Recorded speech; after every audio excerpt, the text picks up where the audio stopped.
Hi, everyone, and welcome. My name is Josh Cracraft. I'm a historian of early America. I'm particularly interested in the global connections within and between various parts and aspects of early America, and especially Native American nations in this period. I'm also a former program director at Primary Source. I'm really happy you're taking this course because I think thinking about early America within global contexts can be really eye-opening and insightful and give us lots of new things to think about in the period. Well, one of the big problems with the way that American history is usually taught is that relatively little attention is paid to Native American peoples. Most textbooks, for example, they spend a few pages, maybe a chapter or two, on what North America was like before the arrival of Europeans. And then the focus shifts for the remainder of the time to colonial settlements and later colonies and ultimately the Revolution and early Republic. American Indians generally appear as pop-up supporting characters to enhance the story of European settlement. We learn about Montezuma, for example, when we read about Cortez conquering the Aztecs. Squanto and Pocahontas kindly help English settlers at Plymouth and Jamestown. And then, of course, the Cherokees get removed in the 1830s. In most cases, Native Americans are passive recipients of either European aggression or largesse, and rarely are their interests or agency explored in their own right. Well, this course seeks to correct that, and our intent is that by the end of the course, you'll have the tools and frameworks you need to better integrate Native American voices and perspectives and agency into your own teaching. The first step in achieving this starts here with this short presentation. You can think of it as a primer for doing Native American history, that is, teaching, talking about, and maybe even having your students do more research in Native American history. For the next 30 minutes or so, I'm going to be offering you 3 strategies that I've learned over the years that have helped me think and teach about Native Americans and their agency in early North American history.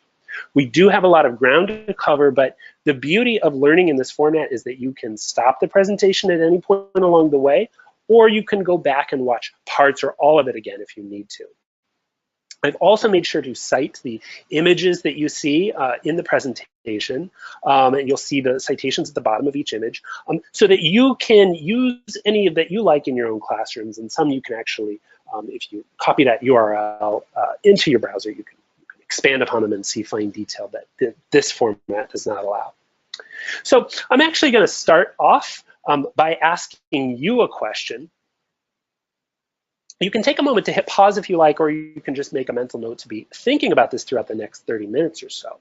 The question is, what does it mean to say Native American people acted with agency? Now, if you're stumped, don't worry, because we anticipate you'll be able to answer this after we're done. All right, so let's dive in. The first strategy I have for you is think of what we often call Native American tribes as being actual sovereign nation states. Now, this probably strikes some of you as being a little bit strange. Native Americans are part of the fabric of the US, right? So why would we ever think of Native peoples as not being part of the United States? Well, the quick and easy answer to that is that in the 1500s and 1600s and 1700s, there was no United States to speak of. And very importantly, no one knew that a United States as we know it would ever exist.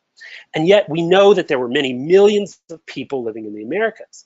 We don't know exactly how many people, which is something I'm going to talk about in a little bit, but we do know that the continent was popping, right? There was a lot going on. One of my favorite maps I use when I teach about Native North America is this one you see here, which was created in 2014 by a Cherokee map maker named Aaron Carapella. It's meant to depict where different Native nations were living in North America prior to 1492. And one of the amazing things about this map is that it includes over 600 distinct nations. Now, my major concern with this map is that it doesn't show a specific date, which can erroneously lead some viewers, especially students, to think that nothing really changed in Native North America prior to the arrival of Europeans. So it's like a continent stuck in time or something. We know that's not the case, right? We know that some Native peoples, such as the Aztecs, for example, They migrated one or more times in their history because of food scarcity or drought or conflict with other nations or other reasons. Kind of quick and dirty point of comparison here would be pre-modern Europe. You have lots of kingdoms, some of them really big and some of them really small, and things change over time.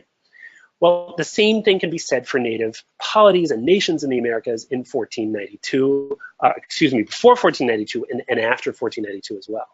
Nevertheless, I really like this map because I think it captures the diversity and richness of the continent in a way that students can grasp easily and get excited about. Another reason I prefer using the term nation over tribe is that in the English language, at least, the word nation conveys a much greater sense of scale and authority and independence and sovereignty that I believe more accurately matches that of native polities, especially during the early American period. The word tribe is still used today, of course. In fact, it's used by native peoples, some native peoples themselves, I should say. If you go back to that map, you will see the word tribe on there, for example. But I think that for non-native peoples, and especially non-native students, the word tribe can sometimes carry with it a diminutive connotation that can feed into existing stereotypes that Native Americans prior to the arrival of Europeans were militarily weak or living primitively, even if they were spread out across the continent. And again, we know this is simply not the case. Native nations varied greatly in terms of population and systems of government and military power and influence. Let me give you two quick examples so you can see what I'm talking about. The Haudenosaunee League, which many people refer to as the Iroquois Confederacy, was a very powerful and influential nation in what would become upstate New York. And they had a very complex system of government based on principles of consensus that some scholars have described as being very democratic or proto-democratic. According to Haudenosaunee history, this system of government has been in place since at least the mid-1500s, which makes it very old and very, very stable. The image you see here is known as the Hiawatha Belt, and you can see it symbolizes the 5 original nations that together formed the League. A 6th nation, the Tuscarora, would actually join the others in the early 1700s, which again is an example of political change in Native North America over time. Another quick example of what I'm talking about here is the Comanche Empire in the Southern Plains, kind of the heart of North America. And this was an empire based not so much on territorial acquisition as we typically think of empires, but one based on controlling resources and the flow of trade. And it was so powerful, in fact, that Spanish colonial officials in the region in the 1600s and 1700s, well, they were really at the mercy of the Comanches, who kept Spanish power and influence in the region in check. I've heard one historian describe or argue that it was the Comanche Empire that prevented New Spain from moving up further into North America, as well as from New France moving further west across the continent. Again, not all nations were as powerful as the Haudenosaunee or the Comanches or any of those classic Native American empires that you read about in textbooks like the Aztecs or Incas. But again, I personally prefer that term nation because in the English language, I think it does a much better job of communicating scale and influence, where and when they existed, again, especially to students. I have a final image that I think kind of sums up what I'm saying rather nicely. Take a look at this, which historians call Powhatan's mantle. Now, many of you probably recognize the word Powhatan as the name of the chief of the Powhatan Indian Nation at the time of the settlement of the Jamestown colony in the early 1600s. The word mantle is an old word for a cloak, like a cloak you wear around your shoulders. And what you see here is a work of art made from 4 deer skins that have been stitched together with some pretty elaborate shell beads embroidered on them. Now, this work of art is called Powhatan's mantle because English possessors of the item originally believed it was a cloak that Powhatan, the man, wore. And it was gifted by the Powhatan Nation to one of the leaders of Jamestown in the early 1600s. We now think that this wasn't really a cloak, this was more of a hanging tapestry. But regardless of what its function was, it's the iconography that likely speaks volumes to ideas of sovereignty and nationhood among the Powhatans. The most widely accepted interpretation among historians of what you're looking at is that this this is a visual representation of Powhatan the man in the middle, flanked by two animals, possibly a wolf and a deer. And then the circles you see around him likely represent the smaller communities within the Powhatan nation.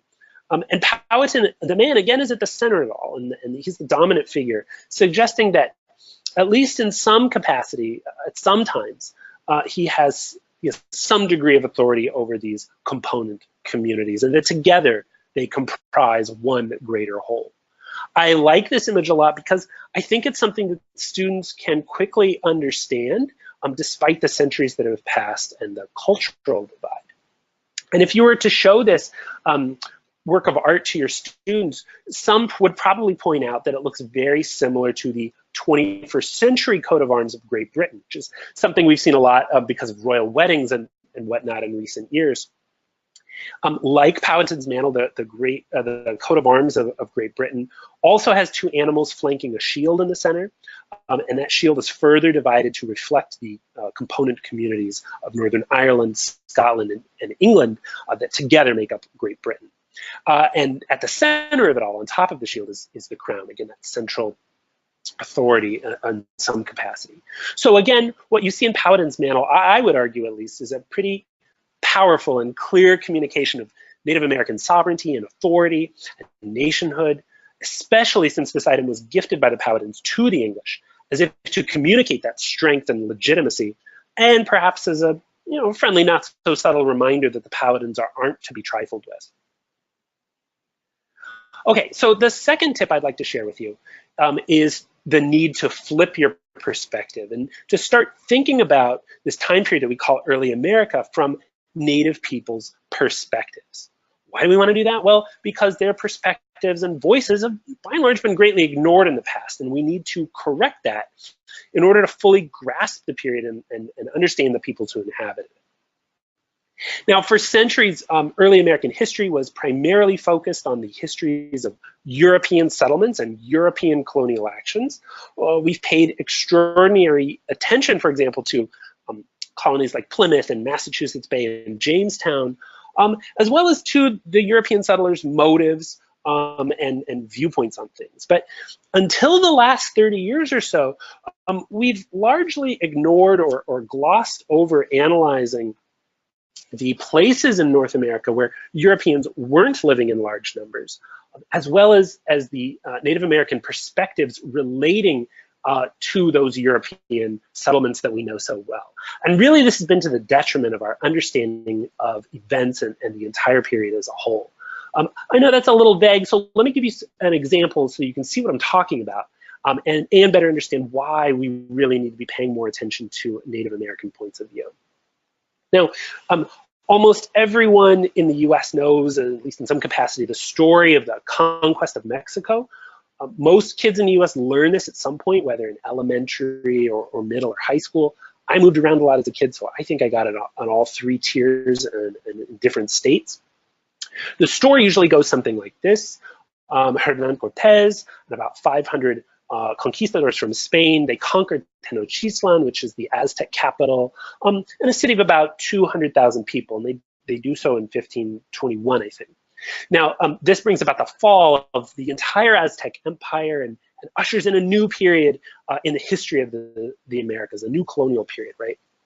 Now, professional historians over the centuries have focused on Cortez, the individual, what was going on in Spain just prior to the conquest of Tenochtitlan, and why Cortez went to the Americas, among lots of other things. But they've paid much less attention to what was going on in Central America at the time.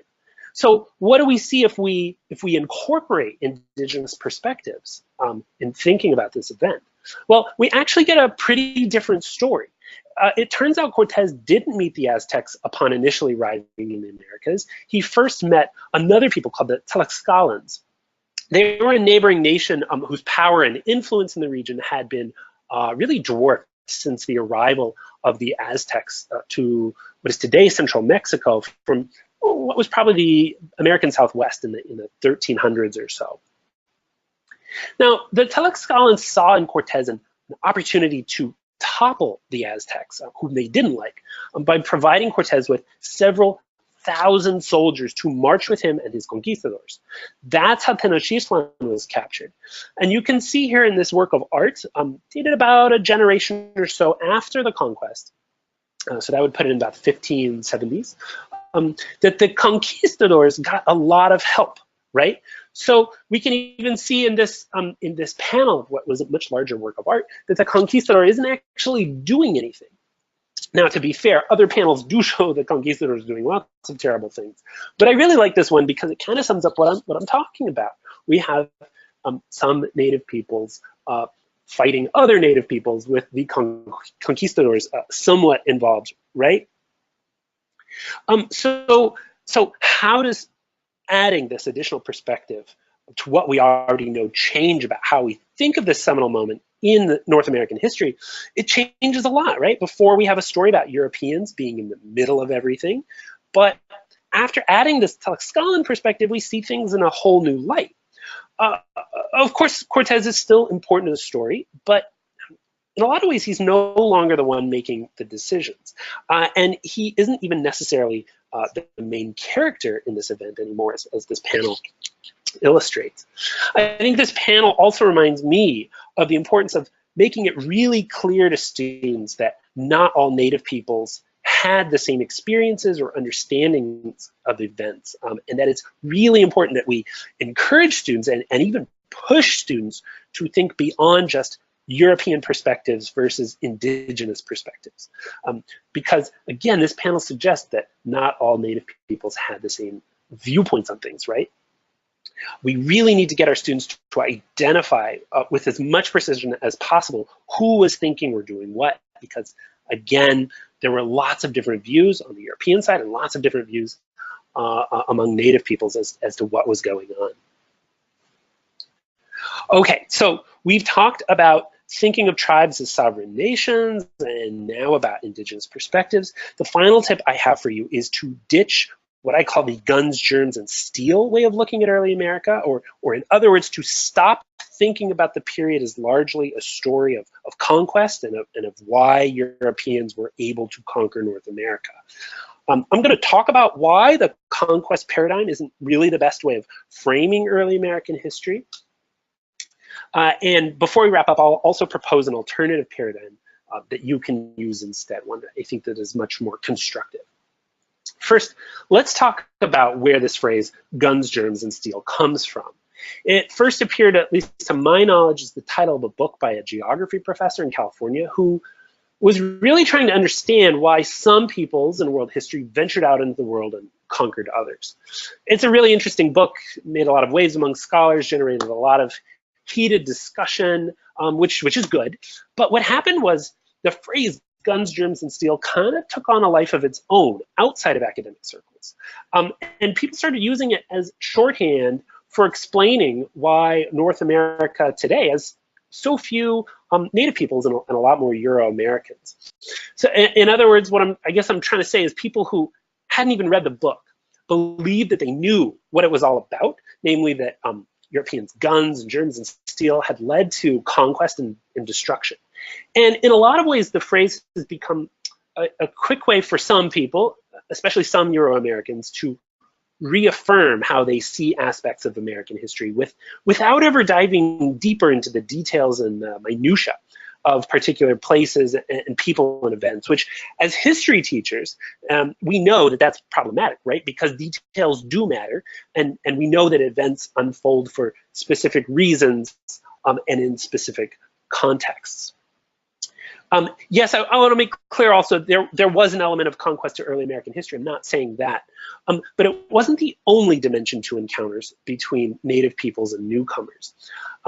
To see why this is the case, to better explain what I'm getting, I'm going to break down this phrase guns, germs, and steel into its component parts and problematize each one.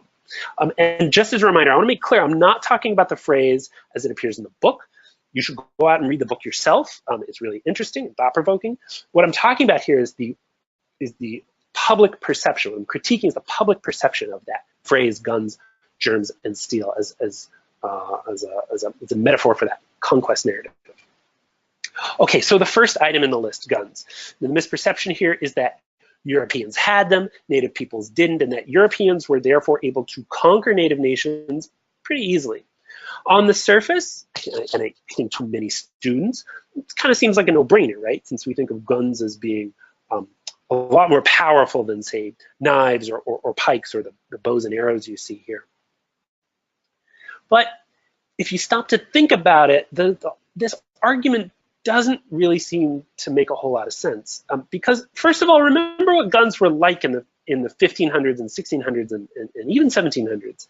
They were these really awkward contraptions that had extremely poor aim and took several minutes to load between firing sometimes, and sometimes even blew up in people's faces.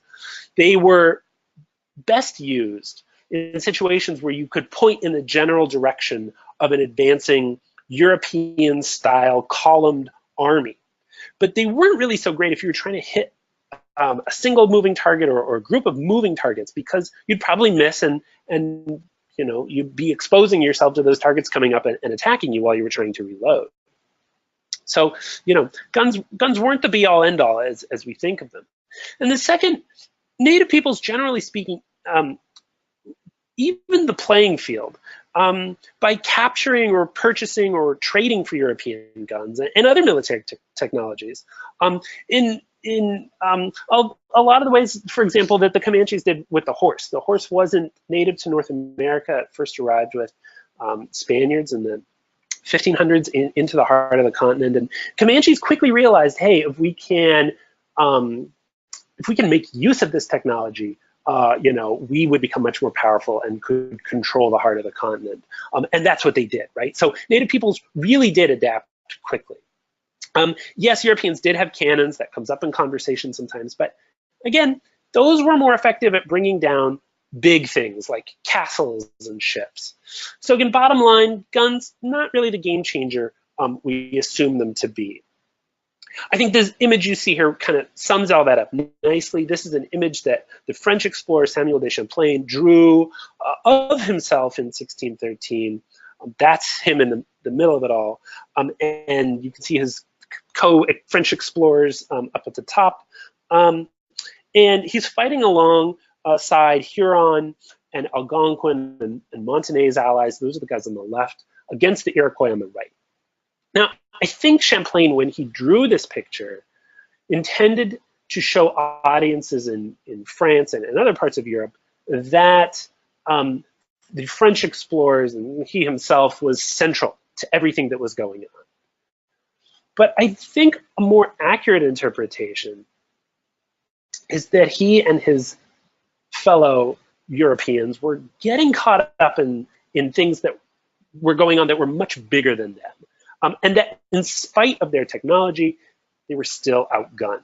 Now, I don't think Champlain meant this image to be a realistic, you know, portrayal of a battle, like you know, that was really what was going on. But I think even metaphorically, look, if one person's standing with a gun and there's tons of people with bows and arrows, they really don't stand much of a chance. So if we take this thinking to the next logical step, it means that newcomers were there and allowed to participate in events because at least some native peoples, in this case the Huron, Algonquin, and Montagnais alliance, they wanted Europeans to be there, right?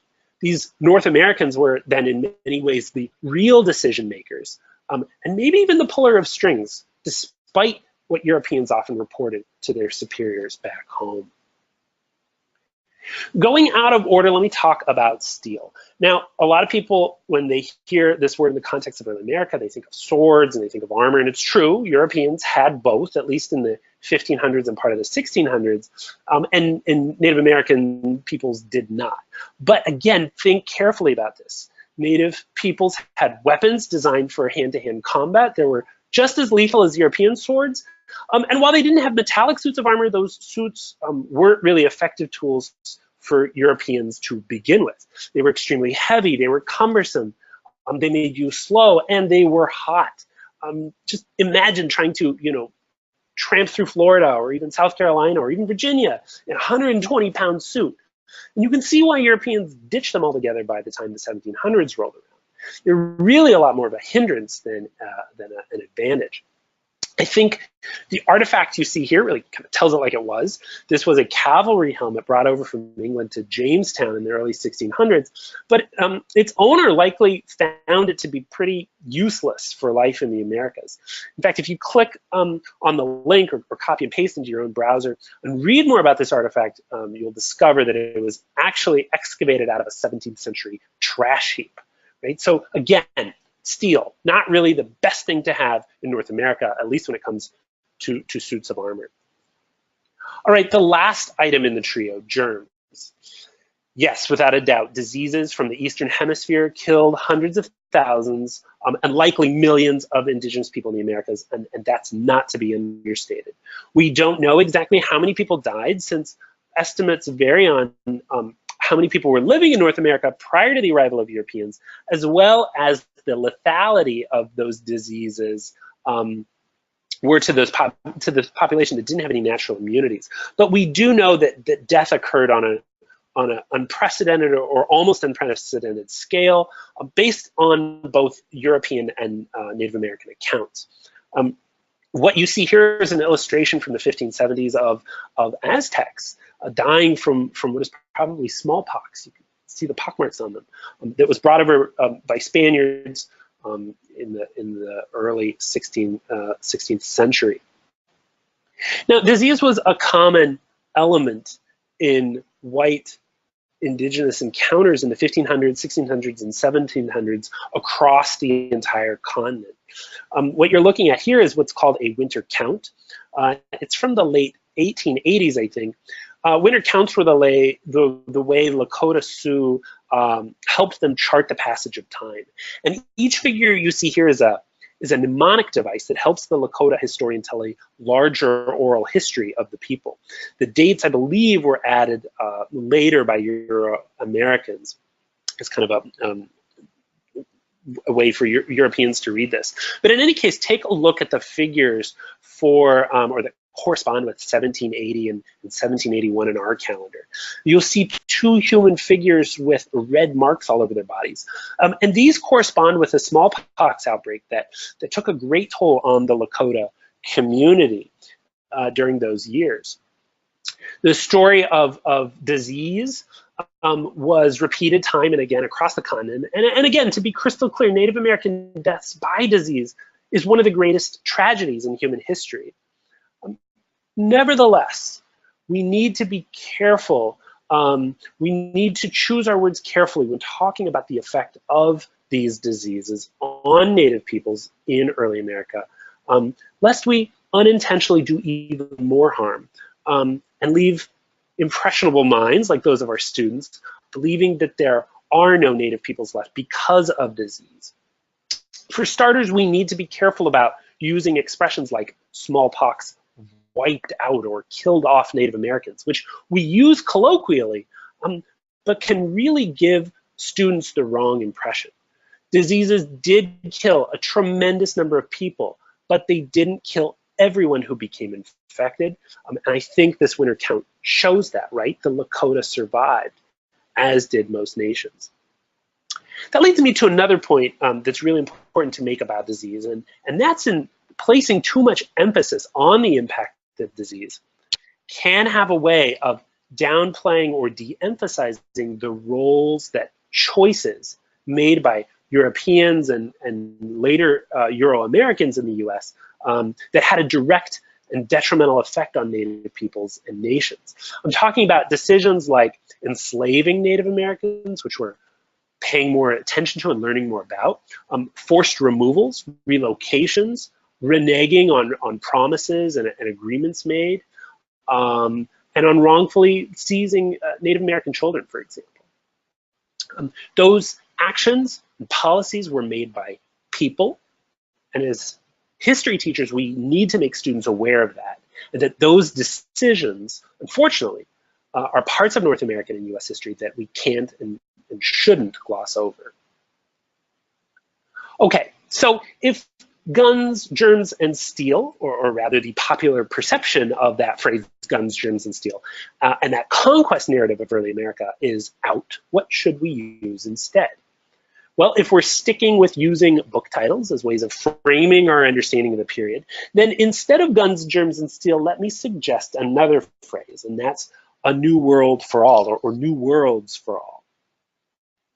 This phrase comes from the title of a book by a historian of Native America named Colin Calloway. And basically what this phrase means, at least as I interpret it, is that the arrival of Europeans and Africans changed North America for everyone, including Europeans, including Africans, including Native peoples. It changed the geopolitical balance of power, it changed cultures, and it altered the course of history for all nations and peoples involved. And all peoples had to adapt to new realities. I think this paradigm better fits our understanding of what early America was like, especially since there were lots of people on the continent, especially Africans and African Americans, whose experiences don't fall neatly under that traditional conquest paradigm. I think these three portraits you see here communicate nicely what I'm trying to get at. The figure on the left is a Mohawk man named Brant. It's not Joseph Brant, but his father, who converted to Christianity. And this portrait is from 1710, and it was painted, I believe, in England while Brant was on a formal diplomatic mission to the UK as a representative of the Mohawk and the Haudenosaunee League. We don't usually think of Native peoples going to Europe in this period, but they did, and they did in numbers much greater than you would think. Some willingly, some not willingly. That's the caveat. But do take note of the European musket, which ties into what I was saying earlier. The second portrait is none other than Samuel Houston of Texas fame. And he's wearing, or at least meant to look like he's wearing, Cherokee clothing. Now, not many people know that Houston lived for several years among the Cherokees prior to becoming governor of Tennessee and later Texas, or that his first wife was Cherokee. And in fact, he often advocated for the Cherokees as an official representative of the Cherokee Nation during these years. And the story has it that when he went to Washington to speak on the Cherokees' behalf, he wore Cherokee clothing to symbolize his belonging, but also to show that power had been invested in him by the Cherokee people to do that, to speak for them. The final portrait is from about 1800, and it's likely of a man named Paul Cuffey, who was a manumitted slave and later a very wealthy merchant in the late 1700s and early 1800s. Now, Cuffey's father was Asante from what is today Ghana, and his mother was Wampanoag from New England. And Cuffey himself was a Quaker, again, a person who amassed this enormous fortune for the time. He was one of the wealthiest people in this period. All three men, and I do apologize that all are men, but all three men lived at the intersections of what was old and what was new, and their identities and experiences and the way they wanted to portray themselves reflect that. I think Cuffey's life, more than the others here, I think is really a testament to why guns, germs, and steel, why conquest is not the best way to frame our thinking about early America, and especially Native peoples in early America, because his life and experiences just don't fit in within that more conquest-oriented way of looking at things. So on that note, I'm going to stop there, and you can dig into the materials and sources for the week. As you explore and analyze, again, keep those 3 pointers that I've been talking about in mind. Think of tribes as sovereign nations, flip your perspective and incorporate Native American viewpoints, and really try to think of the period less as conquest, so that you can focus more concretely on particularities and circumstances and better recognize Indigenous agency and impact in the history of early North America.